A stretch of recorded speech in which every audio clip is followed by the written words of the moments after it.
que estamos bien.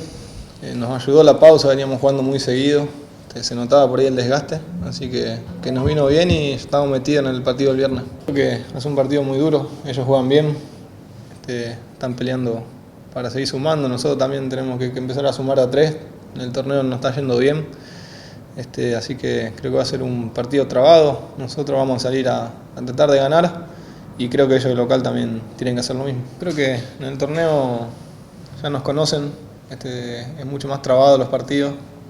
En la Copa por ahí el hecho de que los rivales no nos conocen, por ahí a veces nos subestiman por el hecho de no ser conocidos, hace que ahora en la cancha se note un poco más. La verdad que en el torneo tenemos que empezar a sumar a 3 porque tenemos que pensar en el acumulativo, tratar de salir de los últimos puestos también y pensar en el año que viene.